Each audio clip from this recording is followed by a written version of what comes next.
Welcome, everyone, to another episode of our Perceptive podcast series here on Game Wisdom. We have another game developer interview lined up for today's show.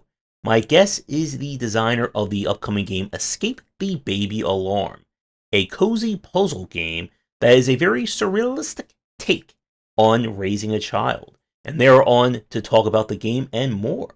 So, please welcome to the cast, Julia. Or Julie, how are you doing tonight? Hey, I'm doing good. Just put my kids to bed right on the topic. Yeah. Hopefully less challenging and unreal compared to the game. Yeah. A bit bigger now, so it's way easier. Yeah. All right, Julie, it's great to have you on. And as I was just telling her, if you are a developer working on a game and want to come on and talk about it or any part of game dev, be sure to reach out. So to get the ball rolling, since this is your first time on the cast, could you talk a little bit about who you are and what is your background when it comes to game dev? Hey, I'm Julie Bjørnskov, and I have worked in games for 3 years now. I have a lot of background in illustration and animation, but from 3 years ago, I received the Playdate, the little yellow console with a crank, and I have made 4 games for that one. 2 award-winning games, Escape the Arcade and Escape the board game. So now I'm moving on to Steam and try to explore something new there. All right, and for people listening, what is Escape the Baby Alarm all about? Yeah, it's a really personal project and an honest game about being a parent. I think there's not many games with that topic, so I thought it could be really nice to make one. And it's also a really funny game because there's so many situations when you're a parent that when you're in it, it feels like overwhelming and a lot. But when you make it into a game, So, what was kind of like the inspiration for Escape the Baby Alarm? yeah, the Escape the Baby Alarm is a really a very personal project for me. It's like based on my whole story of being a parent. I just thought there's not many games that telling honest about being a parent, and there's so many like funny moments in like new parenthood. I just thought could be really nice making a game of. And with the kind of design of it, we had a chance to play the demo like a few weeks ago. Probably even more by the time this cast will go up. And in terms of, I guess, like creating like the puzzle or like the adventure style of it, where did that come from while you were developing? Hmm. Like the whole adventure is like the adventure of being a new parent. Like in the beginning, it's just a lot of like being awake in the night and all of these like more normal things. But when you get deeper into the game, it's more about all the layers of being a parent. You get deeper into the mind of the main character, and you just decide, and you just start to like feel how she is feeling and all the worries and all the layers and the whole perspective of like losing your old identity, and you became a parent, like you start to you get a new identity and you just need to like find that role and like being comfortable in being a parent. So it's like whole that whole journey. Hmm. Mm. And with the puzzles themselves, obviously they're not going for a direct relations to raising a child. But what was it like? I guess like trying to use raising a baby as kind of like the inspiration for where you wanted the puzzles to go from.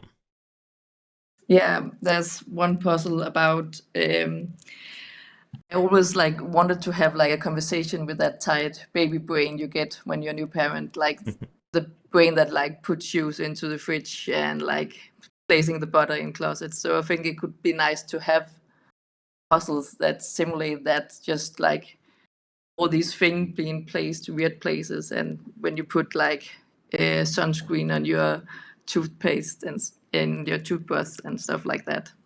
So it's like with inspiration of all these funny moment you've been through and just put them into puzzles. And how long have you been working on the game for? I have been working for a game of around a year now. Mm. Mhm. And you mentioned earlier that you first started making games for the Playdate. And what Mm. has it been like, I guess, like going from the Playdate to working on a game for like PC audiences? Yeah, on Playdate it's like 1-bit pixel art, so it was really great for me just to explore all the colors, and I could like draw a bit more like myself with a lot Hmm. of colors and the style and the fine line and stuff like that. So that's been great. And in the beginning, I was just kind of simulating making the game almost as I make games for the Playdate. But then it kind of gets me that I could do much more while I'm making games for the Steam and for mobile. So I'm just kind of like begin to explore different way to make puzzle, because it was not on a tiny console anymore, so I can do way more. So yeah, I think the game is developing a lot from this year. Hmm. And with Escape the Baby Alarm, as you said, like, you have a background in illustration. In terms of creating the art style for the game, I guess, like, Hmm. how did you settle on what you want the game to look like? I think this game is just my art style. It's like the way I illustrate. I think I found that kind of illustration when I was on maternity leave with my first kid. I was just you have so much time to think when you are just going home with a baby, and I just really wanted to like find my style and what I look like when I draw. So in that period I really figured out how my style is. So that's of course like the game, the look of the game. Yeah. Mhm. And with kind of like developing the puzzles, like from like a kind of like the logic or the difficulty of them. This is something that I always Mhm. like to chat with like adventure and puzzle game developers about. What was it like determining the difficulty that you want the puzzles to be? Now, obviously, with this game being more on like the cozier side, this is not supposed to be like super brain melty, adventure game logic. But what was it like coming up with like the structure that you wanted the puzzles to like go for? Mm. I think I really wanted the puzzles to be easy and relaxing and just a bit clever. And I actually redesigned a lot of the puzzles, because when I tested it, it was way too difficult. But when I made game for the Playdate, I think my target group, like they were used to play way more difficult puzzles. So with this game, I have really turned the level down. So it's like more cozy puzzles and not that logical thinking. With like kind of making more on the cozier side, it also makes it, I think, a little bit easier for people to get into. Like, from what we played during the demo, the puzzles or the form that you're going for is more like of a chapter. So it's not like you're exploring like this wide world. There's no real item collection. It's more like a series of these like little mini puzzles for the player to do. And Mm. with, I guess, like coming up with the amount or like how long you want the game to be, what has that been like in terms of designing Baby Alarm? I think like the length of the game, I want it to be like a good long movie, just something like that, something you can do on one night or maybe on 2 nights, not a too long game. So that's been the intention, also because it's hopefully parent will play it and they don't have much time, so it's kind of a short game.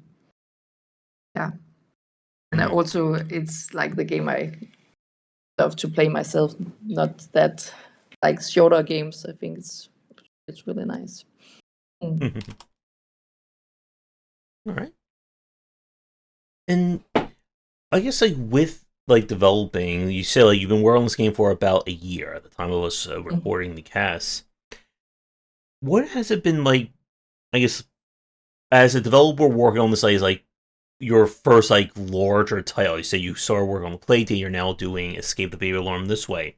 How's it been like transitioning from the kind of smaller screen or smaller scale to kind of expanding it out?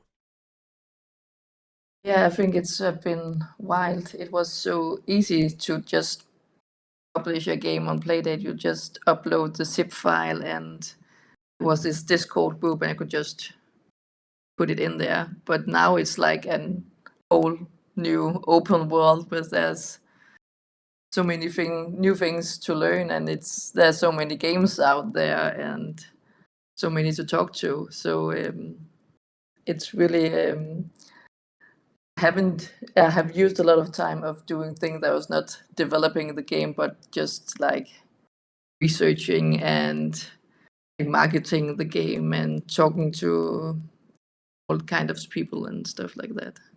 And I've also like play tested it a lot more this time. Um, mm. And in terms of like playtesting and feedback, have people found the game like easy to play? Have there been any like adjustments you need to make in terms of the design of it?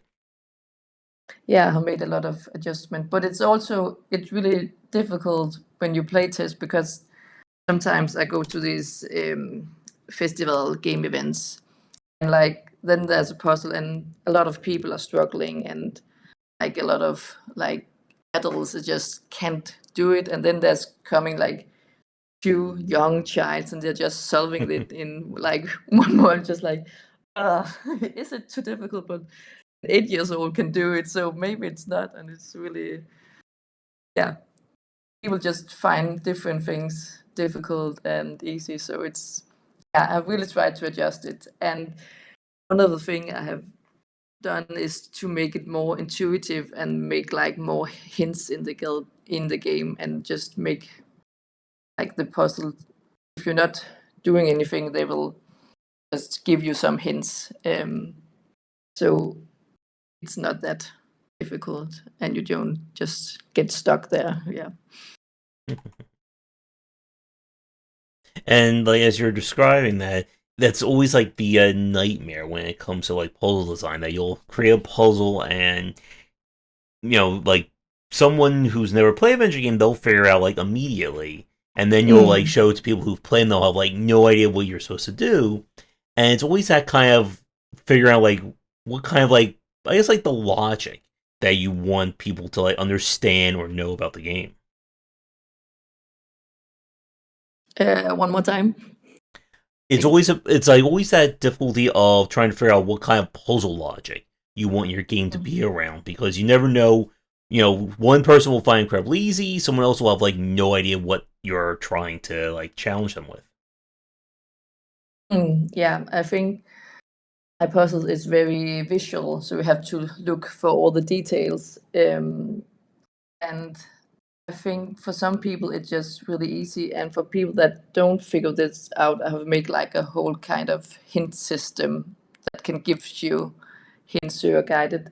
But I think often people find like the first puzzles more difficult, but then they get into the logic of like you should look for the visual details, and then it's kind of getting easier for them to understand the logic. But also sometimes it's when you knew you have to look on all the visuals, people are just clicking on everything and all the like that's this panel which is just like more like a comic book and you just have Mhm. to like read it and just enjoy it. But people are just start clicking and just trying to like remember everything. Like, okay, there was this symbol here and these here and yeah. So I think people just need to get into like the first two chapters and then they will understand the logic of it. But um, I also don't want to have so much text and so much tutorials. It's just like you should just play around and figure it out yourself. So it's also kind of make it more difficult because you can just explain exactly what to do. Yeah. Yep, and it's always that kind of like in terms of like the hint system itself, that's always another very polarizing aspect when it comes to some of these games. So some people love to have like an instant hint system. Some use it as kind of like a time duration. You must play the game for X amount of minutes where you get the hint. and even just like what the hint in general is. With kind of the hint system that you develop for the game, like which kind are you going for? I think I have some like certain hints that are just things shaking around. That's not like an actual hint, but just something that's guiding you. And then I have like a whole hint menu with 3 steps and then the answer, so you don't have to like get stuck. You can always just getting a hint.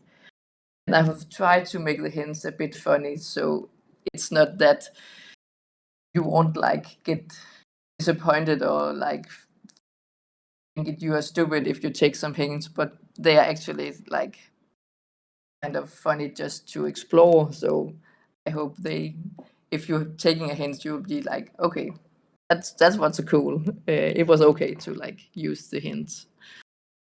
Yeah. Mm-hmm. In terms of like how much like you give to the person, like in terms of like your hints, like do you go for like full on, just do this to solve the puzzle, or do you go for like more like kind of like leading the player towards the answer? In I have like a structure of like you can click on the first. There's 3 hints and then there's the answer. And the first is just guiding you, just look a bit around, and the next one is more like try to do this thing, and the third is really like almost getting you the answer, just place this here and you will be good. And then there's just like a straight picture in the ending if you really drug, and hopefully no one needs to go to see that, but if you do, that's also fine. Yeah, I think it should be there so you don't have to go to YouTube and see a whole walkthrough of everything. Yeah. And as you were discussing earlier, in terms of like creating like the length of a game like this, you can always like these are when it comes to like adventure games or puzzle games in general, there's always that kind of a try to just make as many puzzles as you want, how many make it as large as you want. With creating Escape the Baby Alarm, how's it been like, I guess, determining the pacing or how much you want to put into a game like this? So pacing is like how fast it is, or what does it Like mean? how long you want the game to be, how many puzzles, that kind of thing.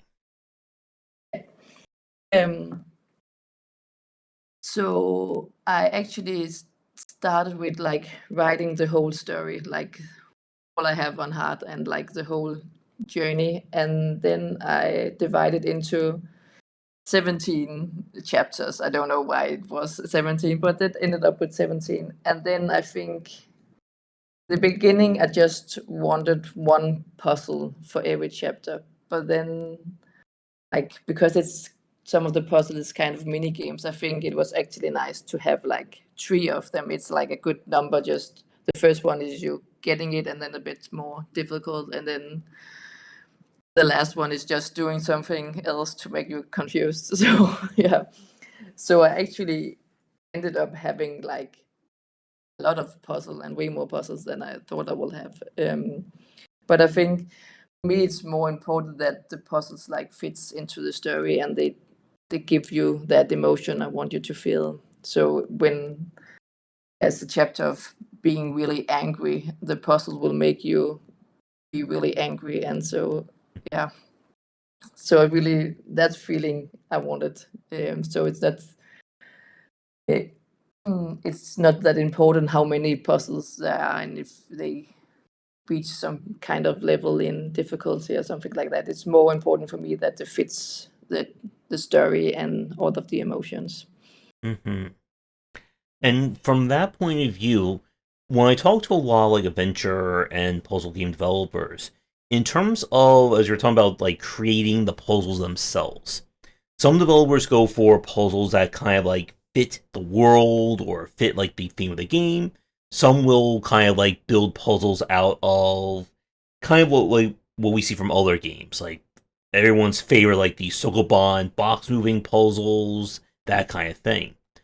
With Escape the Baby Alarm and designing the puzzle themselves and going for more like this abstract and again surrealistic aspect of it, Mm. what was that like in terms of thinking about, I guess, the mechanics of the puzzles. When you're creating every puzzle being its own one-off, rather than okay, here's a series of nanograms, here's a series of box moving, and that kind of thing.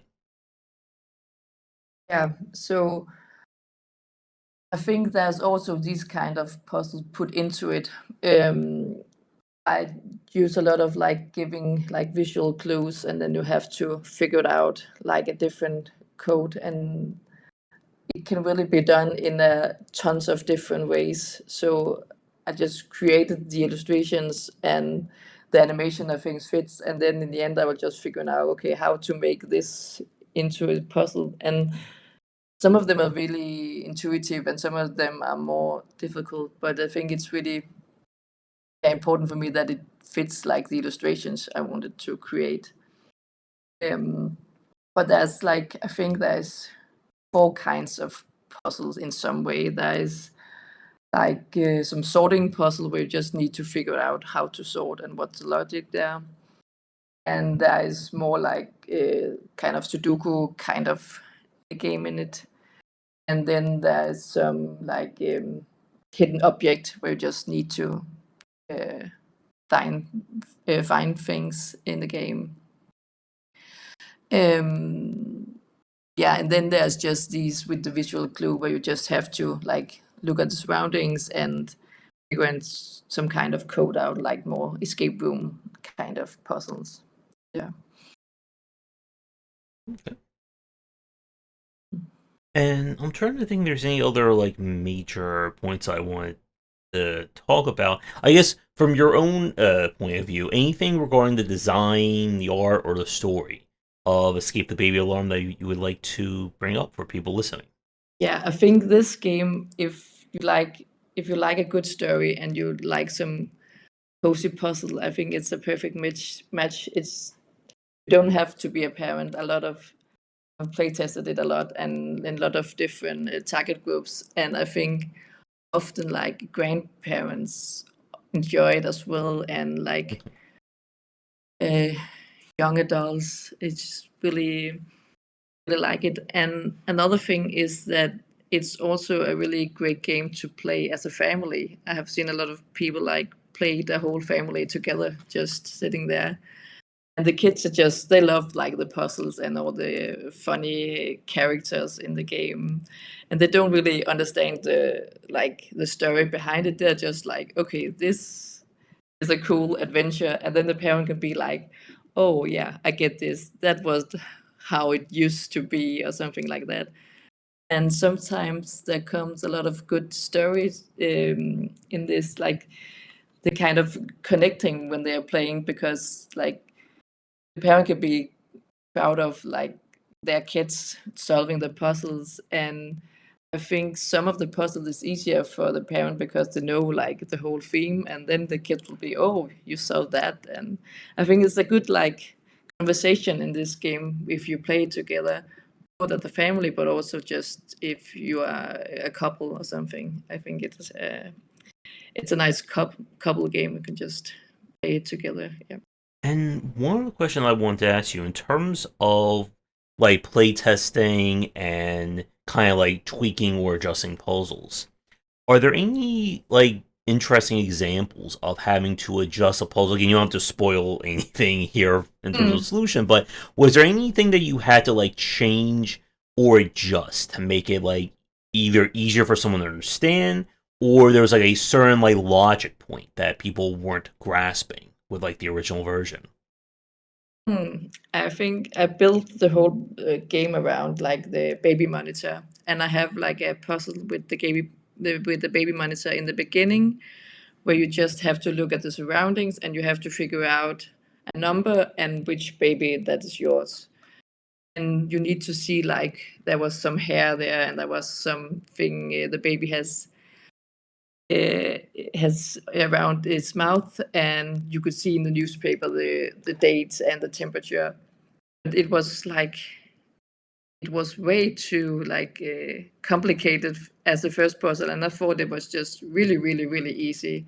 So I just removed that whole puzzle, even though it was my like that puzzle. I built it all around, and then I make it actually as three puzzles instead, where it's just learning like how to do it, and I make it so it was on a disc, and you need to sort like your old life and your new life with the baby, and you just have like to remove the objects and see, okay, this was before kids, and this is how your disc look after kids. And I think the new one was, yeah, actually better and more intuitive, and I think people like put people into the game more like easily, and it would just like scare them away with the first puzzle. Yeah, but it was like it was hard to kill that one, but I think it was good that I did it. Yeah. All right. I think with that, I am just about out of questions. In terms of like release dates and stuff like that, do you have anything planned for when Escape the Baby Alarm will be out? I have planned it to come out this year, but it's like it's mainly me working on this game, so I don't want to stress myself too much. So I haven't set a date yet, so I can just like enjoy the summer, and hopefully it will be out in the autumn. But I don't want to like press myself too much. I have a lot of pressure in just being a mom, so yeah. No problem. And Yeah. do you have any idea for what you're going to work on next after the game is done? Yeah, I have. I hope that this one will just be like the first one in a series, but I already know right now that I will not. I'm not going to make more games about being a new parent because it's way too difficult. It's like the target group is just completely insane. But I think there should be a game about being a new parent, like an honest game, like with the whole journey. And I really hope the people that will play this game will enjoy it. But it's like I think it's not an easy choice to make that a game about that and that theme. Um, yeah, but I love like making these like cozy escape room kind of genre. So it's and there will be something about it being a parent as well in it, but it will not be like the main theme. Yeah. And do you see yourself working on any more games specifically for the Playdate? Maybe it's a long time since I have a game I'm working on, but I think it will just be on hold until Escape the Baby Alarm is out. So hopefully I will make more games to it, but it's yeah, now I'm just focusing on this game. Yeah. All Mm. right. And I guess with that, my final question, or one other question, besides being on Steam, is it planned for any other platforms? Yeah, it's planned to come on mobile. It's working really well on an iPad. I haven't thought it would be a good uh, like computer game, but like it turns out it's really nice on iPad and tablet as well. So it will come out there as well. Mm. Right. So I guess with that, my last question for you before we wrap up, do you have anything you'd like to say to any of the fans, to anyone watching, any final thoughts to take us out? Yeah, and I wanted to say thank you. There's really many out there that are supporting me and doing this whole crazy journey. It's just so personal project for me, and I just putting a lot of my feelings and emotion in this game. So it's really nice that yeah, you are also supportive and supporting me in doing this. And I really hope that you can see that it's a really like handmade game, and it's really like what I have on heart when I'm doing this, and hope you can feel that in the game when you play it. All right. Well, Julie, thank you so much for coming on. I know, of course, with time zones, I think it's incredibly late where you are right now, right? Yeah, it's my bedtime Cool. here. Yeah. And you have your own child to raise, hopefully with less puzzles that involve with it. So I don't want to keep you too much longer. But again, thank you so much for coming on, and best of luck with wrapping up Escape the Baby Alarm. Thank you, and thank you so much for having me. It was nice to talk to you. All right. So, for people watching, we'll wrap things up here. As I said at the start, if you are interested in coming on to talk about game dev or any aspect of a game you're working on, be sure to get in touch. Do the YouTubing stuff, buy all the many copies of my books, buy the upcoming one I'll be working on adventure games as well. And be sure to check out Escape the Baby Alarm when it is released. Do you have any social media you would like to promote or where people can find you? Yeah, you can find me on Instagram, TikTok, Blue Sky, YouTube, um, Julie Bjørnskov, or Escape the Baby Lamb. Yeah. All right. So, with that, we will wrap things up. So, once again, thank you so much for watching. Be sure to come back for the discussions on game design here and on game wisdom, where they are in science of games. And until our next chat, have a great night.